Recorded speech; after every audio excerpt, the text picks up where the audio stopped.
안녕하세요. 투미TV 시청자 여러분, 부동산 TMI 시간입니다. 오늘은 마지막 편이죠. 위기의 한국경제 시리즈 어디를 투자해야 하는가? 부동산 폭락이 정말 될 것인지 유능한 우리 김재경 연구소장님을 모시고 3편 마무리를 준비하려고 합니다. 소장님 인사해 주시죠. 안녕하세요. 부동산 주치 김재경 소장입니다. 오늘은 제가 2편에서 예고한 바와 같이 3편에서는 금에 대한 환상을 깨부셔주는 시간 가져보도록 하겠습니다. 금 블링블링하고 실물 자산으로 든든하고 그래도 사람들이 많이 찾고 있는 금이 정확한 투자처로 인기가 많잖아요. 소장님 깨부시지 말고 좀 그래도 좋은 얘기도 좀 해주세요. 사실 좀 가치적으로 봤을 때는 당분간 금 가격은 올라갈 거예요. 그럼 지금 투자해야 되잖아요. 그렇죠. 금 좋아요. 근데 이게 실질적으로 내가 돈을 벌기가 쉽지 않다라는 내용 얘기해 보도록 하겠습니다. 자, 달러 때와 같이 이번에도 가치에 대한 측면 그리고 거래에 대한 측면을 얘기해 볼까 하는데, 방법적인 부분. 그쵸? 네. 거래를 내가 살려고 할 때 어떤 식이냐, 이번에 금에 대해서는 거래 방법에 대해서 먼저 얘기해 볼게요. 사실 네. 금에 대해서는 잘 모르시는 분들이 많은데 이거 잘 모르고 투자하시면 투자 이익을 보는 게 아니라 투자 손실을 봅니다. 오, 그래요? 네. 왜? 자, 첫 번째부터 가도록 하겠습니다. 자, 우리가 살려고 하면 보통 금 어떻게 살까요? 우선 귀금속 전문점 금은방 종로 3가에도 유명한 데도 있고 걸어가서 사죠? 금 아니면 골드바는 따로 사나? 뭐 한국 금거래소 뭐 이런 데도 있죠. 아니면 네. 뭐 뒷금 얘기도 있던데 사실 이런 거는 좀 잘 사셔야 됩니다. 왜냐하면 금도 우리가 언뜻 들어본 적은 있을 거예요. 우리가 금을 예를 들어 1,000만 원에 샀는데 막상 팔려고 보니까 금의 함도가 어떻니, 뭐 이거 금은 진짜 뭐 금이 아니니, 뭐 이런 꾸투리처럼 여긴 뭐 좀 파인 것 같아 하면서 막 금 가격을 갖다가 후려쳐가지고 좀 사간다, 이런 거에 대한 우리가 전문 지식이 없잖아요. 맞아요. 이걸 피하는 방법으로는 걔한테 이런 걸 얘기해요. 보증서를 줘요. 보증서. 우리 예를 들어서 한국 금거래소에서 샀을 때 우리 보증서가 있으면 이 보증서만 다시 잘 가져오면 우리가 그런 거 이거 뭐가 하자가 있니, 순도가 어떠니, 이런 얘기 안 하고 사준다, 믿을 수 얘기를 있을 것 합니다. 같아요. 네. 그런데 여기서도 함정이 있습니다. 왜요? 첫 번째는 살 때 가격이랑 팔 때 가격이 달라요. 달러랑 똑같네요. 그쵸. 우리 스프레드라는 얘기 1편에서도 얘기 나오고요, 2편에서 나왔고 3편에서 나와요. 스프레드는 사실 알아두셔야 돼요. 상식이에요. 외우겠습니다. 자, 네. 살 때 금액과 팔 때 금액이 다르다 했는데, 네. 제가 한국 금거래소에서 캡처를 한번 해봤습니다. 한번 보시게 되면 2019년도 8월 13일 기준이고요. 한돈 기준으로 봤을 때 살 때 24만 1,500원. 네. 근데 내가 팔 때는 21만 5천원. 어머, 내 돈 3만 원 어디 갔어요? 3만 원? 오늘 사서 오늘 판다는 기준이에요? 오늘 사서 오늘 팔면 3만 원이 미쳤네. 증발한다. 이거 뭐야? 차익이 10%도 넘어가죠? 네, 어디 갔지? 우리 이거 스프레드 차가 10%가 넘어가요. 완전 양아치들이죠. 이게 우리가 샀다 팔았다 하는 순간 이게 돈이 떼인다 라고 볼 수 있습니다. 이렇게 금을 사게 되면 10% 그냥 날아간다. 아깝다. 우리가 네. 스프레드 차 얘기했잖아요. 이거. 그런데 사실 여기 자료 보시게 되면 또 재밌는 게 하나 있어요. 자, 여기 숨겨져 있는 거. 내가 살 때 옆에 뭐라고 돼 있나요? 내가 살 때 VAT 별도 부가세도 따르네요? 그쵸. 부가세가 10%가 네, 부가세. 또 붙는다. 어. 살 때 금액이 24만 원이 아니라 여기서 24,000원 정도 더 붙는다라는 거예요. 그럼 실질적으로 내가 오늘 사서 오늘 판다. 그럼 3만 원이 날아가는 게 아니라 5만 원이, 5만 원, 6만 원이 날아간다는 거예요. 실질적으로 엄청난 비용이거든요. 야. 자, 우리가 그래프적으로 한번 보도록 할게요. 제가 한번 그래프를 그려봤는데, 우리가 거래가 됐을 때 어떤 식으로 이익을 보냐 한번 봤을 때, 가로축 같은 경우는 타임이죠. T. 그리고 세로축은 프라이스, 가격이라고 할 수 있는데, A 시점에서 금액을 해요. P1에서 금액을 합니다. 근데 시간이 지나서 우리가 예상한 거와 맞았어요. 금값이 계속 올라가. 금값이 올라갔는데 우리가 살 때 가격과 팔 때 가격이 다르다 했잖아요. 네. 우리가 실질적으로 T3 시점이 왔어요. T3. 자, 네. 금값이 올라갔어. 팔 때 보니까 C에서 팔 수 있을 줄 알고 P3 가격으로 파는 줄 알았더니 사는 금액은 또 다르죠. 걔네들이. 매입하는 금액이 다르잖아요. 네. 우리가 실제로 보니까 C 프라임 가격이네. C 프라임 지점에서 형성되다 보니까 P1에서 샀는데 P1에서 파는 거야. 그쵸? 이익이 없는 거예요. 그러면 근데 우리가 그 도중에서 판다. B 지점에 왔을 때도 가격은 올라간 줄 알았더니 이 시점에서 팔았을 때 실질적으로 걔네들이 매입하는 금액은 B 프라임이다. 그러면 오히려 손실이 난다 라고 할 수 있는 것입니다. 근데 여기서 더 나아가요. 실질적으로 제가 뭐가 하나 더 붙는다 했죠? 10%의 부가세요. 부가세, VAT가 별도로 포함되기 때문에 그렇게 되니까 우리가 그래프가 또 달라지는 거예요. A에서 사는 것도 아니고 A'에서 사게 되는 거고요. 실제로 이 금액이 되려면 T4 지점에서 D 시점이 됐을 때가 금액이 똔똔이다. 진짜 돈을 벌기는 어렵다로 정리할 수가 있겠네요. 거짓말. 믿을 수 없어요. 소장님 이게 진짠가요? 우리가 진짜 이거는- 떼가는 게 너무 많아요. 거래 비용이 엄청나게 큽니다. 네. 자, 그러면 금 투자는 전혀 못하냐라고 물어볼 수 있을 거예요. 근데 여기서 참고로 세금은 말도 안 했어요. 세금도 떼요? 자, 이제 여기서 뭘 세금은 세금이 말 안 나오겠지? 하는데, 자, 우리가 더 나아갔을 때 그러면 금 투자에 대해서 좀 공부한 사람은 이거 얘기해 볼 수 있어요. 누가 금을 그렇게 세금 다 내면서 우리가 금은방 가서 왜 금을 사냐? KRX를 간다. KRX? 처음 들어보시죠? 실은요. 네, 처음 실제- 들어봐요. 해보신 분들은 KRX 기록하세요. 메모 KRX 하셔도 됩니다. KRX 이게 뭐예요? 솔직히 저 같은 일반인들은 조금 접하기 어려운 단어거든요. 네, 한국 금시장? 거래소에서 하는 상품으로서 금을 거래하는 거예요. KRX 금시장인데 얘네가 실질적으로 내가 금을 투자하겠다면 이거에 주목해 주시면 됩니다. 자, 그럼 KRX가 뭐냐라고 보시면 인터넷 검색하면 돼요. 요즘 네이버 많이 하잖아요. 네이버에서 알았어. KRX 금거래소 검색하면 나오는데 여기 홈페이지에서 재미있는 자료가 있습니다. 제가 한번 가져와 봤는데 여기 자료 화면 뜰 거예요. 네. 보시려면 KLX 금시장에서 우리가 금을 매수한다고 했을 때 이걸 100으로 놓고서 골드뱅킹 우리가 은행에서도 금거래할 수 있거든요. 골드 통장 만들어가지고 그랬을 때 실질적으로 얼마를 더 주고 사냐 봤을 때 100.3%를 더 주고 삽니다. 0.3%를 골드뱅킹에서 더 준다는 얘기 했고요. 그래서 실물 거래하게 되면 부가세를 내가 네. 금으로 찾는다. 부가세 붙잖아요. 그렇게 되니까 114.7%를 더 주고 산다. 일반적으로 금 어떻게 산다 했죠? 귀금속방. 그런 데서 사게 금은방. 되면 네. 146.1%를 와. 사게 된다. 돈을 46.1%를 더 내는 거잖아요. 그렇죠. 이게 말도 우리가 안 돼. 돈이 사라진다라고 볼 수 있는 거죠. 제가 앞서서 얘기했잖아요.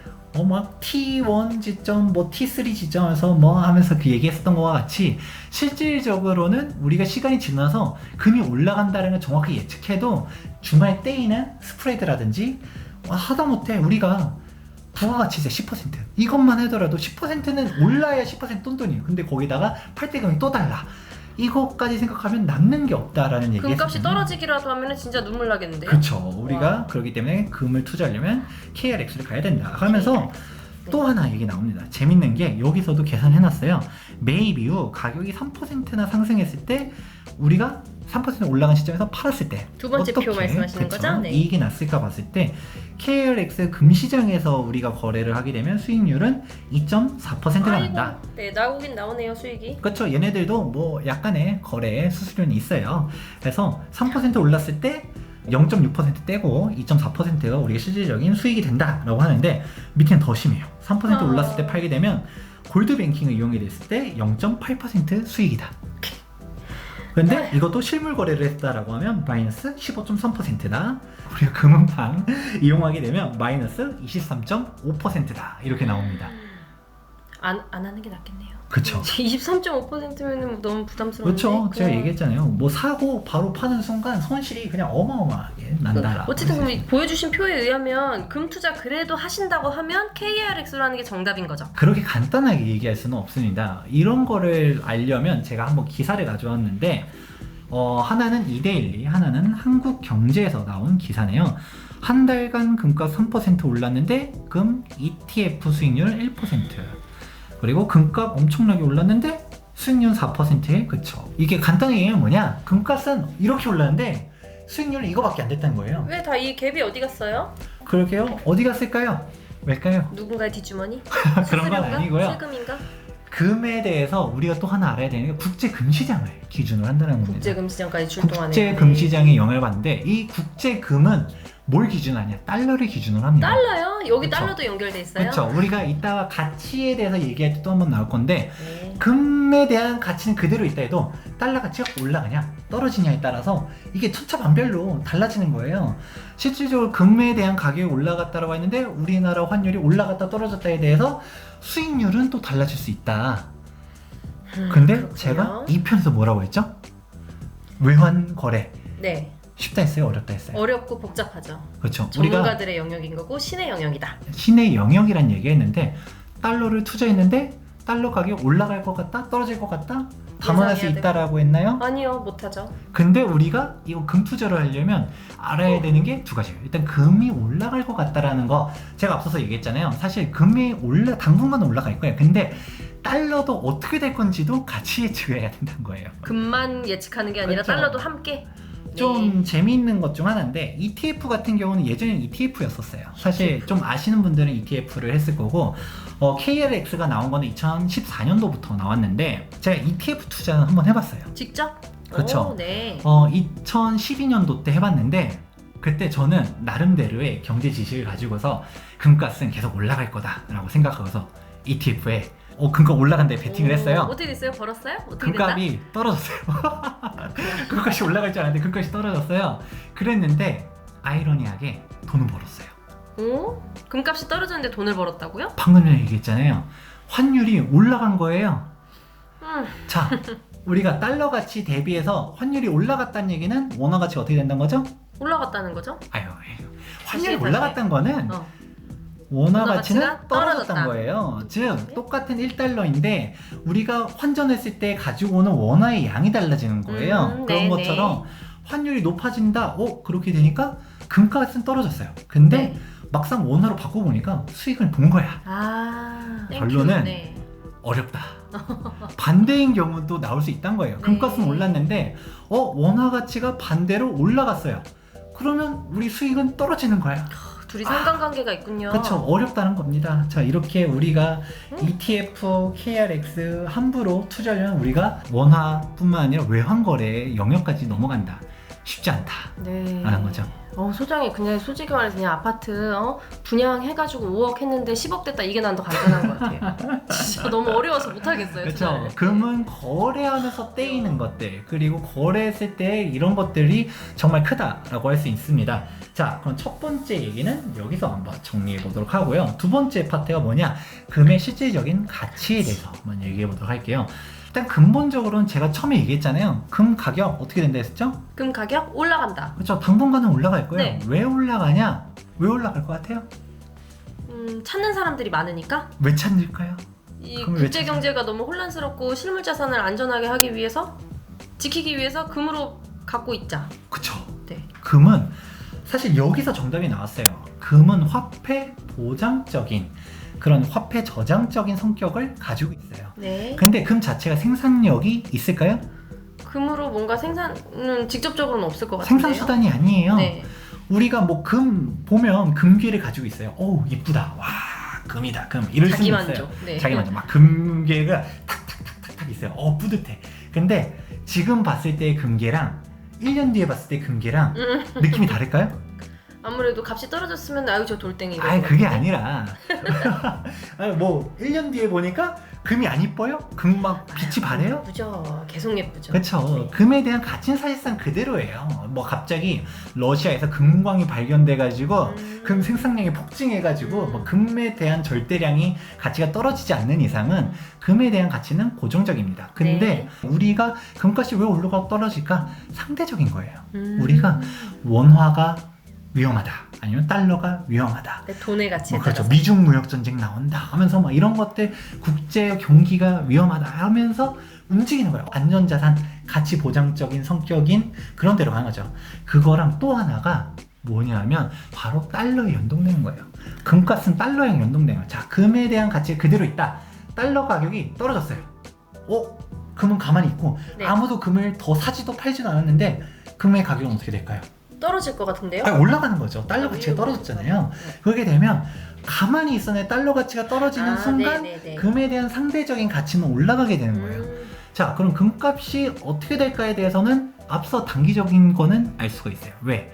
지금 미중 무역 전쟁 2부에서 얘기했잖아요. 네. 그러면 트럼프가 막 어떻게 얘기해요? 미국 금리 낮춰라. 네. 그리고 우리도 중국 너네가 환율 조작하면서 위안화 가치를 낮춰? 우리도 달러 가치 낮춰서 수출할 거야. 이렇게 나오잖아요. 네. 그러면 달러 가치가 낮아지게 되면 금값은 어떻게 될까요? 낮아지겠죠? 올라간다고 계속 나 얘기했잖아요. 지금 정신줄 나왔어요. 시청자 여러분 정신 똑바로 잡고 네, 가요. 진짜 이것도 잘 못 따라오면 따라오십시오. 안 됩니다. 자, 금의 가치는 올라가게 돼 있어요. 올라갑니다. 그러면 지금 1년치 통계 자료 한번 보시게 되면 금의 가격은 지금 1년 동안 엄청나게 상승, 거의 폭등한다라고 할 정도로 금값이 폭등 진짜 하고 있어요. 금값이 다. 오, 멋있네요. 그런데 우리가 10년치의 금 시세를 보게 되면 사실 또 그렇지 않을 겁니다. 자, 금값이 어떻게 올라갔냐? 여기 자료를 보시게 되면 2008년 리먼 브러더스 사태가 터지면서 글로벌 금융위기가 나왔잖아요. 네. 사브프라임 모기 사태 빵 터지면서 외환 위기가 왔어요. 그렇게 되니까 어떻게 될까요? 경기가 다들 죽어나갔죠. 그쵸? 그러면서 경제 성장이 막 팍팍 떨어지고 우리나라 같은 경우는 실물 시장도 흔들리면서 부동산 가격이 떨어지고 그런 위기가 왔었는데 이때 정말 유명한 사람이 등장하게 됩니다. 2006년부터 2014년도까지 FRB 연중 의장을 맡았던 벤 버냉키라는 분이 등장하게 됩니다. 네. 벤 버냉키 들어보셨나요? 그땐 들어봤을 거예요. 지금. 그땐 들어봤나요? 정말 유명하신 분인데 이분이 어떤 식의 일을 하냐? 금리를 무지막지하게 낮춰버립니다. 오. 미국 기준금리가 높을 때는 5%도 넘어갔는데 이거를 0%에서 0.25% 딱 그 기준 0%, 0.25% 사실상 제로 금리로 쫙 낮춰버려요. 경제를 살리기 위해서. 그렇죠. 경제를 살리기 위해서. 그것만 하느냐? 채권을 무지막지하게 매수를 하면서 달러를 엄청나게 풀어버립니다. 양적 완화가 그 그렇죠. 얘기인가요? 그렇죠. 양적 완화가 뭐냐? 금리를 엄청나게 낮춰버립니다. 5%였던 기준금리를 0에서 0.25%까지 엄청나게 낮춰버리고요. 맞아요. 퀀티티 이징 해가지고 와우, 네. 엄청나게 돈을 풀어버리는 거예요. 막 네. 채권을 갖다가 엄청나게 막 팔아제끼면서 시중에 돈을 막 풀어버리는 거예요. 시중에 막 돈을 갖다가 물리적으로 막 엄청나게 풀어버리다 보니까 달러 가치는 떨어지겠죠. 그러면 네. 금값은 어떻게 될까요? 올라간다 했죠. 그렇죠. 그러니까 여기 보시게 되면 금값이 엄청나게 올라간 거예요. 근데 2013년도부터 떨어지게 돼요. 이때 또 뭔 얘기를 하냐? 테이퍼링이라고 들어보셨나요? 아니요. 이제 출구 전략이라고 합니다. 이제 더 이상 양적 완화 그만하겠다. 양적 완화 프로그램 종료하고 이제 금리도 올려버리겠다. 말부터 합니다. 그러니까 달러 가치가 이제 더 이상의 하락이 없다. 우리 달러 가치 올라갈 거다. 이런 기대감을 주게 되고요. 그리고 그때부터는 이제 미국의 경기가 다시 살아나기 시작해요. 그러면 생산성이 없다 했잖아요. 금의 인기가 시들시들해지겠네요. 그쵸. 대체 투자처가 나오는 거예요. 주식을 투자하든 부동산을 뭐라든 하든. 부동산을 하든 이런 식으로 나오니까 금값이 반토막이 납니다. 오. 네. 근데 이거는 길게 보면 결국 똑같은 거예요. 단기적으로는 금값은 올라갈 수 있어요. 근데 얘가 떨어지는 시점 분명히 또 온다라는 건데 이걸 관련 얼마나 정확하게 파는 때를 정확히 잡아내냐 매도 시점까지 이게 쉽지 않다라는 것입니다. 어렵네요. 이렇게까지 가치적인 것도 보게 되면 좀 쉽지 않다. 금거래 말처럼 쉽게 가격이 올라가기가 어렵지 않냐라는 걸 알 수가 있을 것 같네요. 금도 역시나 신의 영역이 마찬가지인 것 같습니다. 간단해요. 금 가격은 올라갈 것 같다라고 하는데 거래에 따라서 차이를 보기 어렵다.